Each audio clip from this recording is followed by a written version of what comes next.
Welcome once again to my test kitchen. This time I'm making myself a birthday cake. But was it a success or was it a failure? Maybe it's somewhere in between. I'm hoping I have a delicious dessert in my hands, literally. But you'll find out coming up next.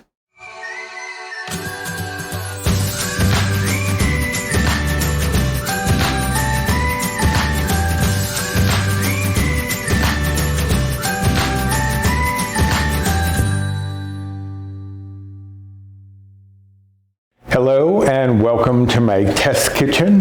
My name is Roy. I am a home cook and amateur baker, and I am here on this channel sharing recipes that have helped me to lose over 125 pounds, whether those recipes are mine or someone else's. And yes, I did say this was the test kitchen once again. People seem to enjoy seeing the process that I go through when I am coming up with a recipe. So I thought I would take you along for this one because, again, I did not have time to test this recipe before I wanted to put it out, because this is for a birthday cake.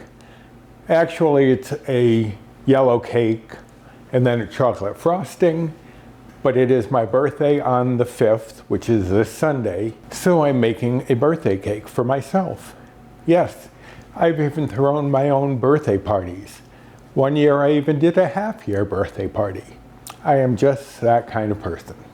But I figured I would take you along with me as I test this recipe and hopefully get my birthday wish of a delicious cake that is low in bites, points, calories, etc. So as last time, I have a recipe here. This one's not mine. This one's one I took from America's Test Kitchen, as well as one I took from Alton Brown of Good Eats, and one I took from Woodland Bakery. This woman, Gretchen, was a baker at Woodland Bakery. She had a channel that I learned a lot from, got a lot of recipes from.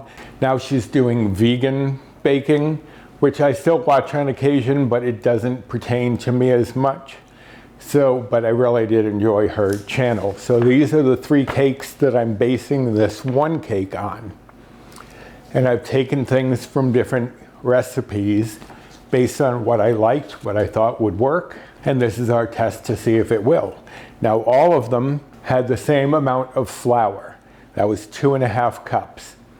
So I'm sticking with that. One of them had, like Gretchen's, I believe, Woodland Bakery had a cup and 2 tablespoons of unsalted butter and a cup and 2 tablespoons of cream cheese. A lot of fat in that one. They also had differing degrees of sugar.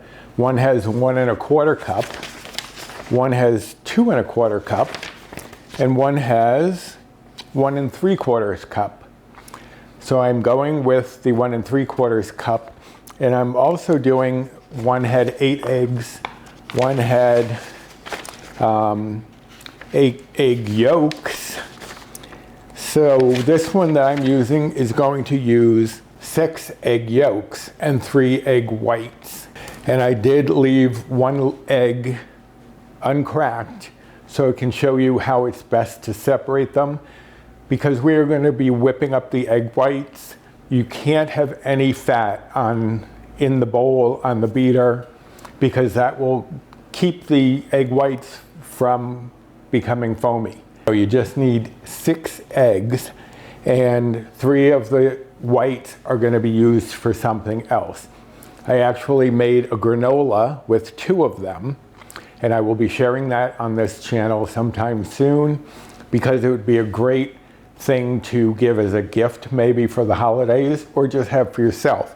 Actually, it's sitting back here on my counter, and this comes out to 1/2 cup is only 3 bites, or 3 old Blue Points.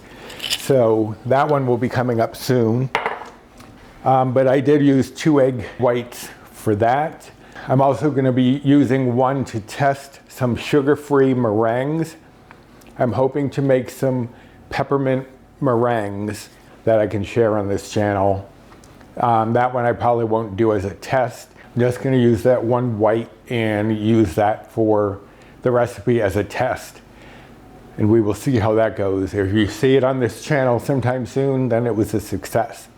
But anyway, the other ingredients that I have here, I have some baking spray, and I do recommend baking spray just because it's got that flour coating, which really helps you release from the pan.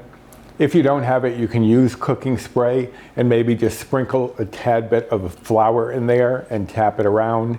What you would do is, get that out of there, is just put the flour in, and then what you do is just tap it like this, just to get a very thin coating all over the pan. And it wouldn't be enough to add bites or points, so I wouldn't worry about that too much. Here I have 3/4 cup almond milk with 1/4 cup of non-fat Greek yogurt. That's going to take place of the buttermilk that was used in some of these recipes. I have 3/4 of a cup of unsweetened applesauce. That's going to replace the butter and the oil in the other cakes. I have a cup and a half of sugar replacement here. This is Swerve, that's the brand I use. But you can use whatever you prefer. If you use stevia or something that's more concentrated, sweeter than sugar, you'll have to adjust and get 1.5 cups here.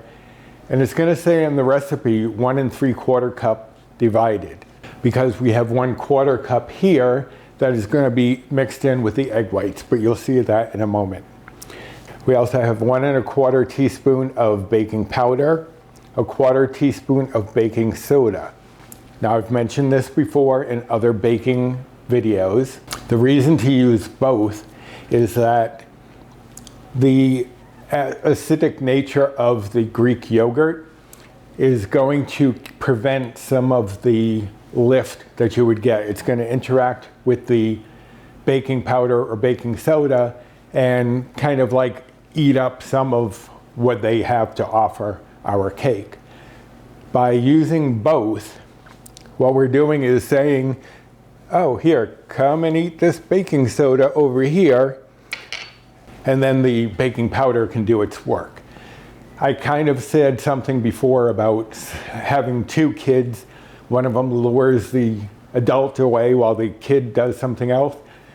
It's also kind of like, say you have a dog that is going after your steak, but you have a bone, so you throw the bone, let it go for the bone, and then you can get to the steak without having it taken by the dog, that kind of thing. Anyways, analogies aside, that's why you're using both. I have 3/4 of a teaspoon of salt.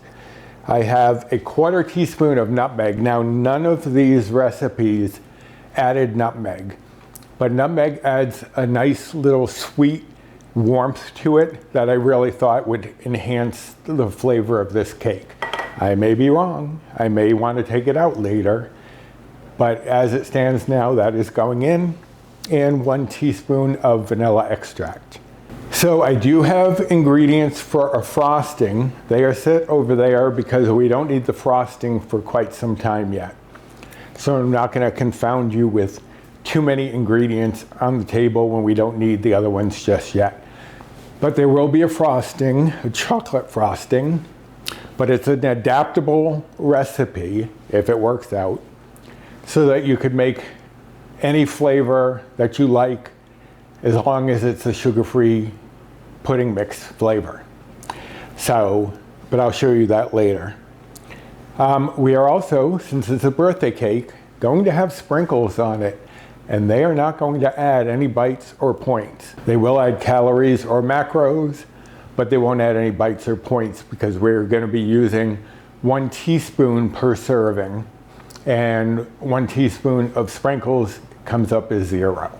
So let me just shuffle a few things and we will get started on this cake. Okay, so the first thing we're going to do is combine the dry ingredients. Now in this case, I am going to include the sugar replacement in with the dry. Like I've said before, sometimes recipes do that, sometimes they add it in with the wet. It doesn't really matter because it will incorporate one way or the other. It just depends on how the recipe is written. And most of these had the dry all go in separately, so I'm going to add that in with the flour, as well as the baking powder, baking soda. Whoa, almost threw the salt. That goes in. And the 1/4 teaspoon of nutmeg. And we're just going to whisk this together. Because it's in a small bowl, I'm going to have to be kind of gentle with it as far as whisking goes. But you just want to kind of get everything evenly dispersed in here so that there's no pockets of baking powder, baking soda, etc. that could make one part of your cake swell up and other side not do it. Not that it would be side by side, but you know what I'm saying. All right, so that looks good enough. Okay, so set this aside. Okay, so, and then we're going to combine the wet ingredients, except for the egg whites and that 1/4 cup of sweetener. Now I'm going to whisk this buttermilk and Greek yogurt. It's been sitting out, getting to room temperature. So I want to make sure it's combined fully. Then I have my 6 egg yolks that are going to go in. And yes, one of them was broken. They're going to get broken in a second anyway, so it does not matter.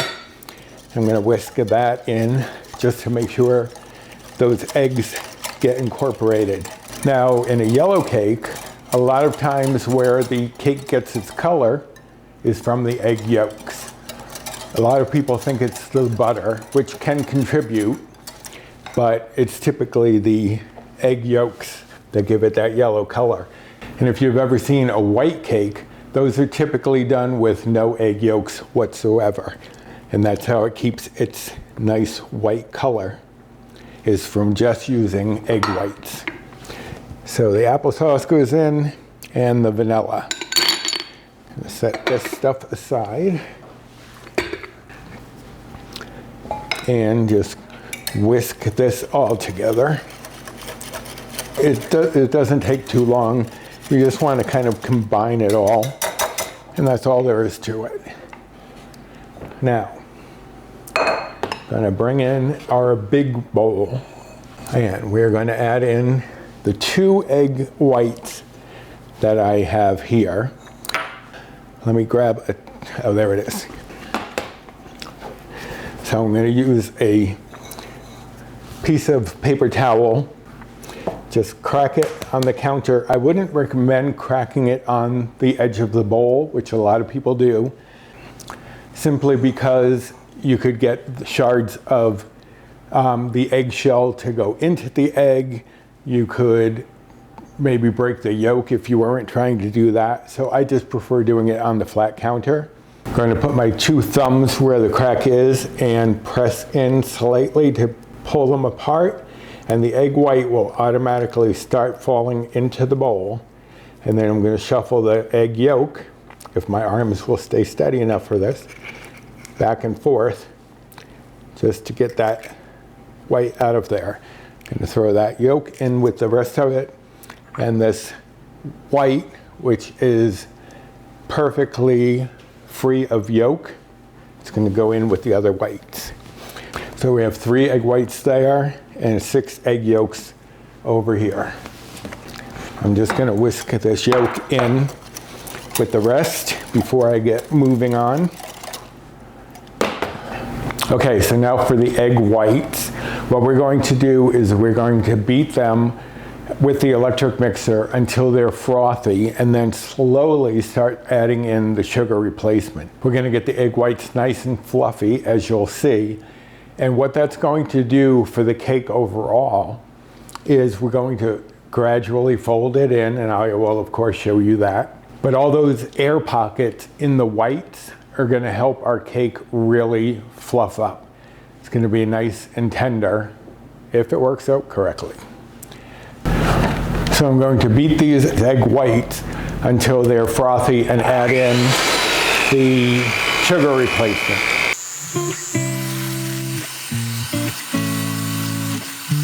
Okay, so you can see it didn't take too long for these whites to get frothy.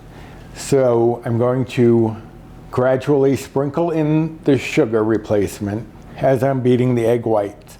And then it'll fluff up, it'll get firm, and I will show you what we are looking for. We're looking for medium peaks. I don't know if you've ever heard soft peaks, hard peaks, medium peaks, but I will show you what that looks like. So let me whip this up. I'm gonna turn down the volume or speed through some of this process, depending on how long it takes.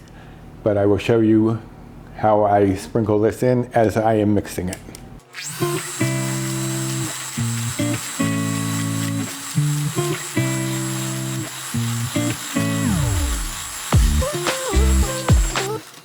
All right, so I wanted to stop for a second just to let you know, you may be wondering why I sprinkled this in rather than just dumping it in. The reason is by sprinkling it in, a little bits go in at a time, and it's not disturbing any of the air pockets that we are building as we whip our egg whites. So now you can see they're much frothier than they were. We're gonna keep going. I'll show you when we get to soft peaks, and then I'll show you where we want to get to.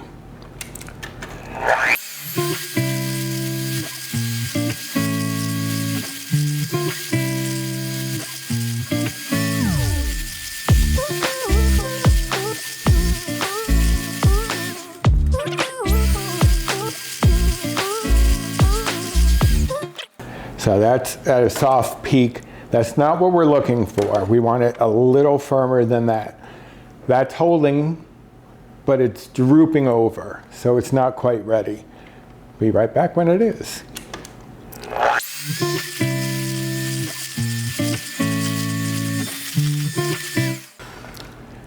Okay.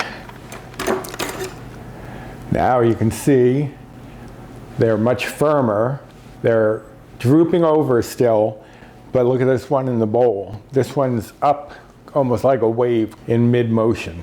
So that is good for what we need it for. And just going to, I didn't mean to shoot that right into the bowl, but you know, half the things I do, I don't mean to do. Now, we're going to transfer this into, I'm just going to put it into a 4-cup measure. You can put it into another bowl. You're just getting it out of this bowl. I don't know why I took those beaters out. I'm going to need them again. You know, I don't always think things through. All right. And you can see, very pillowy, very fluffy, but not overly stiff. Now, I don't have to worry about getting all of that out. So I don't know why I am. What we're going to do is in the same bowl, not cleaning it out, we're going to add in our flour mixture. And I'm going to bring back in my beaters, which for some reason I ejected prematurely. Oh, I got to clean this one off because this is the one that fell in. Be right back.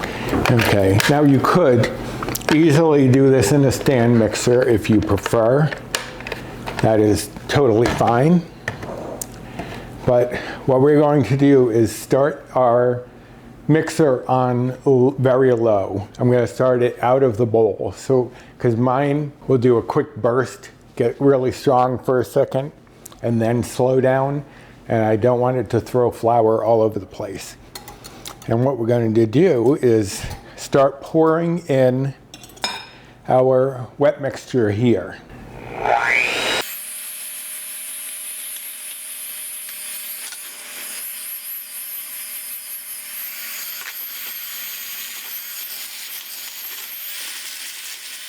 Okay, so you just want to mix that until everything has come together. Now I can eject these. And you don't want to over mix it because, as I've said before, Mixing too much will give it more of a bread-like texture than a cake texture. Now, one of the things I was going to do was I was going to use cake flour, but I haven't made a cake in so long that my cake flour was out of date. But cake flour has a lower protein content than all-purpose flour, and bread flour has a higher protein content than either of these two.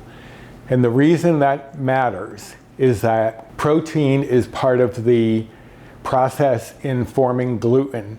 If you're using a cake flour, there is far less worry about it can still form, obviously, if you overmix. But it's a little insurance policy kind of, and it makes your cake more tender. But all-purpose flour is what I had, and all-purpose flour is perfectly fine. I would not suggest using bread flour for this, or for any cake. Now, you can see this batter is very thick. And I'm going to scrape down the sides of the bowl and get any flour that wasn't incorporated. We need to fold in our egg whites, but we don't want to deflate the bubbles that we've gotten in here because, as I said, that's going to give our cake some lift. So what we're going to do is take about 1/3 of this egg white mixture and just plop that in. And this first third we're going to be gentle with, but we're not going to overly concern ourselves, because what we're trying to do is to get this batter a little lighter so that it won't deflate all of the air bubbles in the egg whites when we put the rest of them in. So I'm just going to fold it, but I'm not going to be as gentle. And you can see the batter is already loosening up quite a bit. And you want to do this until you don't see any more of the white streaks, and I don't. So now we're not going to put all of this in there. We're going to take another third and plop that in there. And this is going to kind of be an insurance policy, because this will make the batter even lighter. So then when this last bit of the egg whites goes in, there's going to be even less chance of it deflating our air bubbles. But we are going to be gentle here and fold in. Now I'm going to start by going down the middle, turning the batter over, and then scraping along the sides.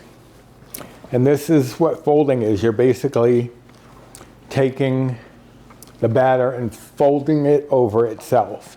And you want to do this to incorporate those egg whites without damaging too much of the air bubble. Now you can see here, again, even lighter than it was before. So now we're going to put in our last bit of egg whites, and then we're going to just do the same process and fold until it all comes together and you don't see any streaks of white from the egg whites in the batter. Okay, so that looks pretty good. I don't see any egg whites, and the batter is much looser than it was. So let me clean up a few things and we will get our pans ready. I have two 9-inch cake pans here, and I just want to show you, if you see the dull finish on this one, don't put your cake pans in the dishwasher. It kind of rips off that shiny coating. Live and learn. So I have them sprayed with the baking spray. I'm also going to do a little insurance of a parchment round. This is a 9-inch parchment round. What I'm going to do is put it into the pan, press it into the baking spray on the bottom, and then just pull it up and turn it over. So that way it's got some baking spray on the top as well. And that's just going to give us a little extra insurance in taking this cake out. So I'm just going to do the same thing here. Tap it down, flip it over, and voila. Now, a lot of times what I will do is weigh out how much batter there is, weigh out the pans, separate it that way, make sure that they're even. I'm not going to weigh them today. I'm going to scoop them. So I'm going to give each one a certain number of scoops and then see where we go from there. So 1.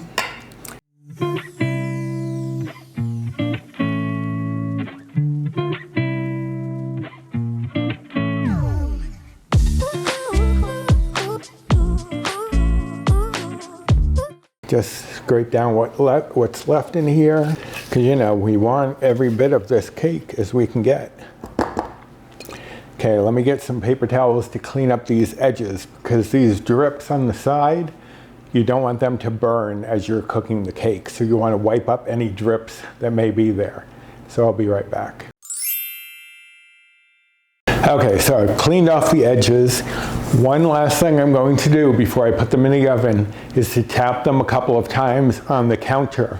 So if there are any large air bubbles in there that could distort the cake once we cut into it, we want to get rid of those. So I'm going to mute the volume or turn it down so that this doesn't disturb you, but just 2 or 3 times.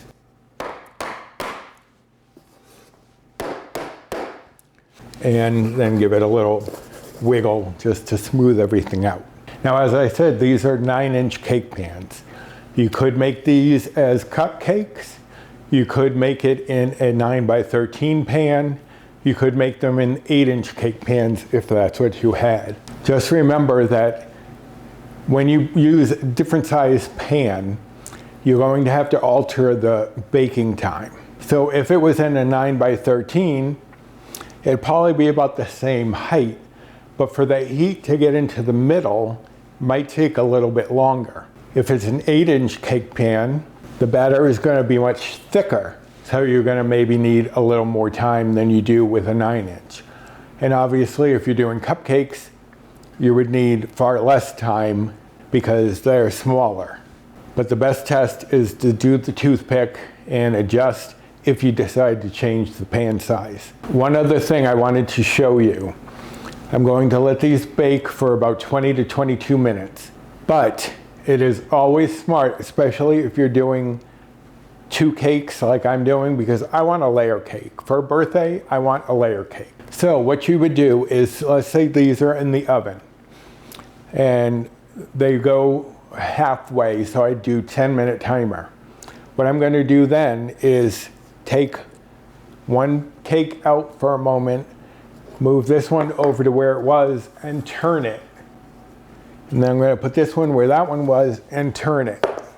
So that way, if there are hot spots in the oven, say this side was getting hotter, this cake would have been cooking much faster than this one.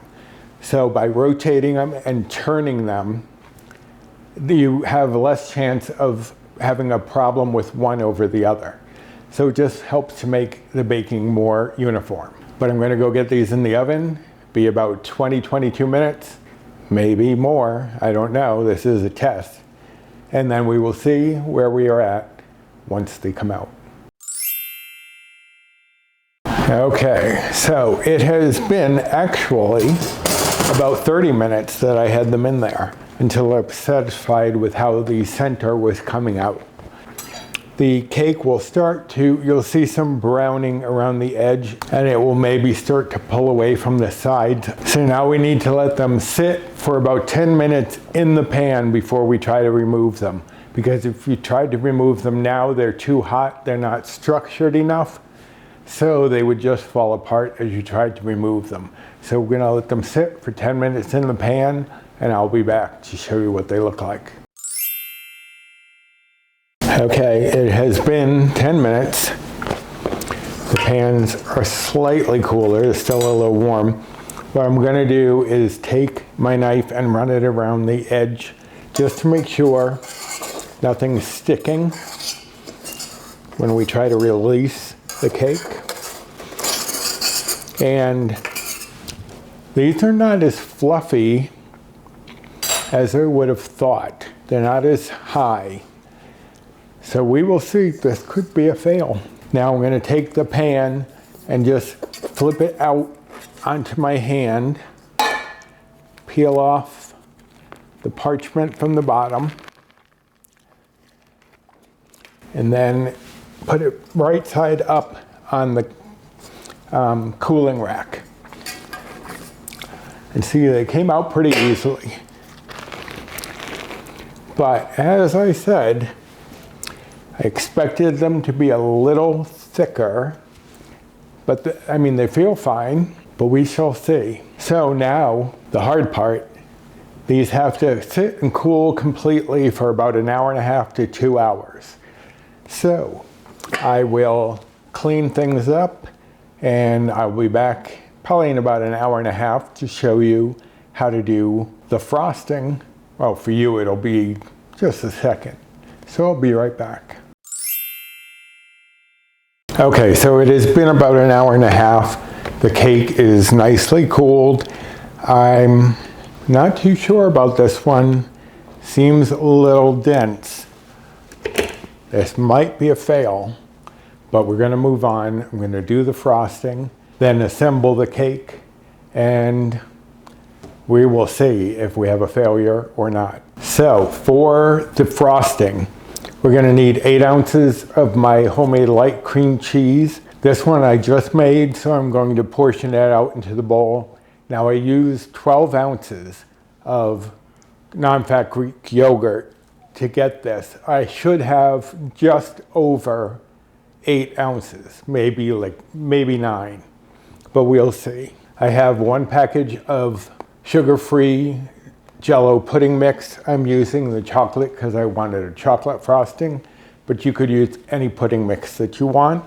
1 teaspoon of vanilla extract, 1/4 cup of confectioner sugar replacement.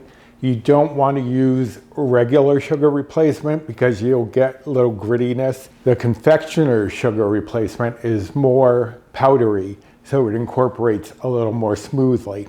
And then I have 1 cup of almond milk. So let me weigh out the cream cheese. As you can see, this hasn't even been drained yet. That's how new it is. So I need, helps if you turn on the scale. Switch it over to ounces. And just gonna scoop out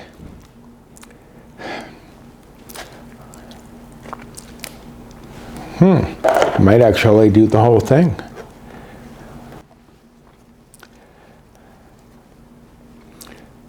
Yep.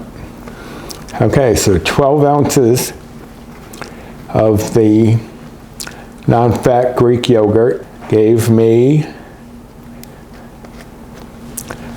just shy of 8 ounces, which probably because I had this, draining in the fridge for longer than usual, but it's 7.8, that's close enough. So let me clean off my hands and move this aside. All right, and then we're just going to add in everything together. I don't need you on the scale anymore. Thank you. Just gonna add in everything together and keep my fingers crossed. This is another one that I'm testing. I've seen a few different versions of a Jell-O pudding frosting, so I may need to alter a few things as we go along, but we shall see.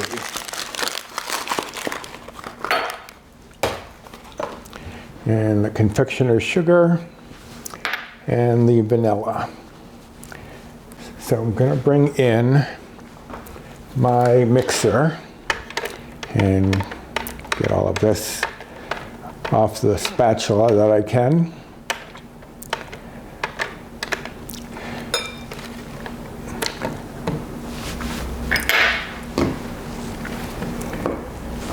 It's always a challenge. Okay, and again, I'm going to start, actually, I'm going to mix it slightly to get that Jell-O powder in there a little bit so it doesn't shoot all over the place.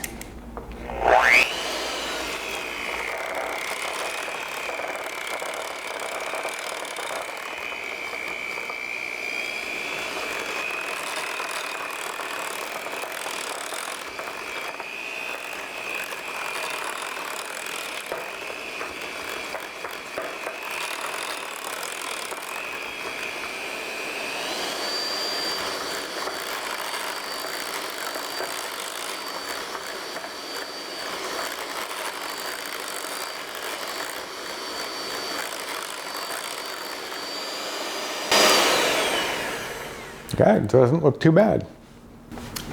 Okay, bring in my spatula again and stir this up and wipe down the sides of the bowl. And now we shall see. So I'm going to start with one of these on the bottom. These are incredibly heavy, so fingers crossed this actually turns out all right. Typically, I'd expect a bit of a dome on a cake, and I would cut that top off, which is called leveling. A lot of home bakers I've seen will just put one cake on top of the other cake without leveling it, and it kind of fold down a little bit because it's trying to follow that dome. It doesn't have enough support. So typically I would level the cake by cutting off that dome top. But these are flat, which makes me worried. Where's my butter knife? And we shall see. Okay, so I'm gonna put not quite half of this, because you also want to cover the sides. It's actually pretty firm, so I'm rather impressed so far with this frosting. And just spread this out all over. Now, typically I would use like an offset spatula to do this, but I figured a lot of people may not have offset spatulas at home, so I would use the typical implement that I always used to use, which was a butter knife. Now let me take off these glasses and make sure. I know that my eyesight's not that great either, but I'm gonna add in a little bit more just to get closer to the edge here, because you want to have the cake fully covered in between. Okay, that looks pretty good. Now I'm going to put the other cake layer on, but I'm going to put it on upside down. That way you have a very flat surface as your top. Now, typically that would be a big difference because I would have cut off the dome and you wouldn't want a crummy piece on top. But I'm still going to do the same, even though we don't have that problem here. I'm very curious how this is going to turn out because, like I said, it's very heavy, very dense, and I don't know why. I don't know if it's the sweetener. I don't know what it was. But why did I put my butter knife over there? Because I'm not thinking. I'm focused on whether this cake is going to work. So, I'm going to frost the top here and go over the sides. Now the sides, you just push a little bit over the edge and you can start scraping through. So push some over. Just going to continue frosting this, getting it as smooth as I can, as evenly covered as I can, and I'll be right back. Okay, so I transferred my cake to a clean plate so it didn't look so messy. And I have 4 tablespoons of sprinkles that I'm going to put on top. I mean, it is a birthday cake. We have to splurge a little. But as I said earlier, 1 teaspoon of sprinkles would be 0 bites, 0 blue points. And this is 12 teaspoons. 4 tablespoons is 12 teaspoons. So this is going to serve 12.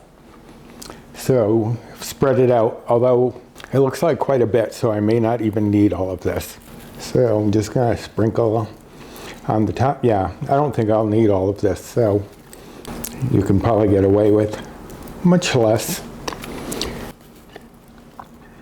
But I want it to be festive. It is going to be a birthday cake. Okay, so I probably use, let me see, about 3 tablespoons, maybe even a little less, 2.5. So you don't need a lot, and it won't add any bites or points. But I am going to put them back in the jar.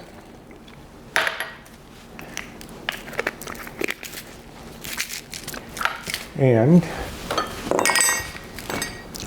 okay, so there you have it, my test kitchen birthday cake. So was it a success or was it a failure?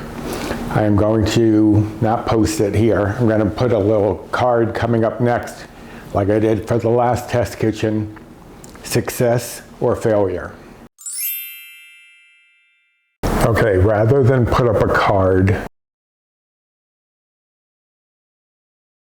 I figured I would pop in quick to let you know it was a partial success. The frosting was good. The cake was too dense for what I wanted. Paul liked it. He liked a dense cake.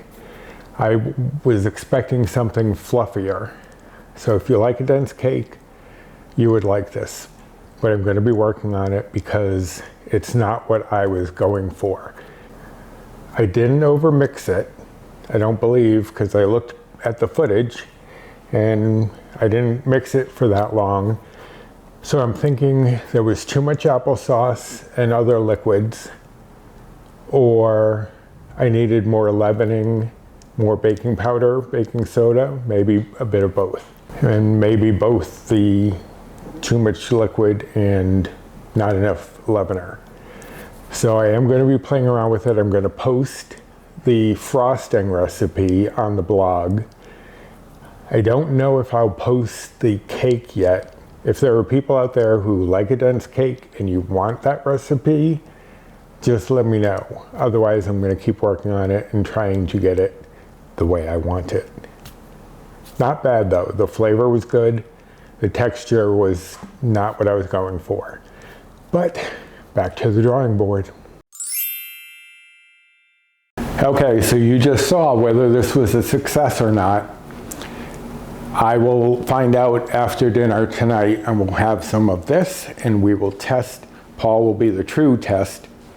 If he likes it, then I know it's okay. But I am a little worried about how dense it is, so we shall see. But as far as bites and points go, with the personal point system now, I'm just going with the old blue plan. So hopefully you can figure out from there what your personal points would be. But for 1/12, one serving of this would be 3 bites or old blue points. Calories would be 146. Fat would be 2.8 grams. Carbs would be 54.4 grams. And protein would be 4.7 grams. And that's just for the cake. For the frosting, 1/12 of the frosting would be 0 bites or 0 blue points. I'm on the Healthi, formerly iTrackBites, Better Balance plan, which equals the old blue points. Calories for the frosting would be 27. Fat would be 0.2 grams. Carbs would be 6.2 grams. And the protein would be 2.8 grams, and that's just for the frosting. So altogether, one serving with the frosting would be 3 bites or blue points. Fingers crossed that it's going to come out right. But I hope that you enjoyed this test kitchen, and I hope I'm going to enjoy this cake. If you did enjoy this video, I'd appreciate a thumbs up. Subscribe to my channel if you haven't already and you're looking for recipes that can help you on a weight loss journey. Share these videos if there's someone that you know who's on a weight loss journey who may find this helpful. Hit the notification bell for the next time I upload any sort of video, and comment down below what you think of the test kitchen idea, of what my success or failure was on the cake.